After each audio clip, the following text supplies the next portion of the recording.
بسم اللہ الرحمن الرحیم، السلام علیکم ورحمۃ اللہ وبرکاتہ۔ آج میں ایک اہم انفارمیشن کہ جب بھی غموں کے پہاڑ آپ کے اوپر ٹوٹ پڑیں، آپ پریشان ہو جائیں، غموں نے آپ کو چاروں طرف سے گھیر لیا ہے، مشکل میں پھنس چکے ہیں، نکلنے کا کوئی راستہ نہیں، تو ایک دعا جو نبی کریم رؤوف الرحیم صلی اللہ علیہ وآلہ وسلم نے اپنے اصحاب کو سکھائی کہ اصحاب اس دعا کو پڑھا کرتے تھے کہ نبی کریم صلی اللہ علیہ وسلم کی سکھائی ہوئی دعا کے اندر بہت ساری پاور رکھی ہوئی ہے، بہت ہی مجرب اور خاص دعا ہے۔ آج آپ بھی سیکھ لیجئے کہ جب بھی آپ کے اوپر غم آ جائے، مشکل آ جائے، پریشانی آ جائے، تو آپ بھی ضرور اس دعا کو پڑھا کریں۔ تو ضرور اس سے پہلے اگر آپ ہمارے چینل لو نقش بندی کے اوپر نئے ہیں تو ضرور چینل کو سبسکرائب کر لیں، ویڈیو کو لائک ضرور کر دیں۔ تو پیارے ساتھیوں، ایسی دعا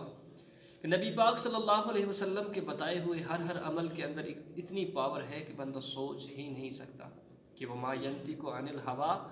کہ جس زبان سے نکلنے والا ہر لفظ موتی ہے، ہیرا ہے، کہ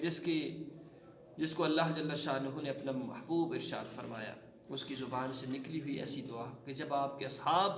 آپ کی پاک بارگاہ میں آئے اور مشکل کے مسائل بیان فرمائے تو نبی پاک صلی اللہ علیہ وسلم نے دعا سکھائی۔ وہ کون سی دعا ہے؟ آئیے اس دعا کو آپ بھی یاد کر لیجئے۔ ایک دفعہ بسم اللہ الرحمن الرحیم پڑھ کر ولا حول ولا قوة الا باللہ العلی العظیم، بسم اللہ الرحمن الرحیم ولا حول ولا قوة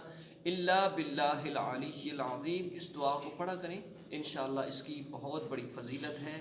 جب بھی آپ دل سے یہ عمل کریں گے، محبت مصطفیٰ صلی اللہ علیہ وسلم کو دل میں رکھ کر اس دعا کو پڑھیں، انشاءاللہ آپ کی ہر مشکل آسانی کے اندر بدل جائے گی، ہر پریشانی آسانی کے اندر بدل جائے گی، ہر غم جو ہے آسانی کے اندر بدل جائے گا۔ بہت ہی مجرب اور خاص دعا ہے۔ اللہ جل شانہ ہم سب کو نبی پاک صلی اللہ علیہ وسلم کے اسوہ حسنہ کو اپنانے کی توفیق نصیب فرمائے۔ تو پیارے ساتھیوں، ضرور اس ویڈیو کو اپنے احباب تک شیئر کریں تاکہ تمام احباب اس سے مستفیض ہو سکیں۔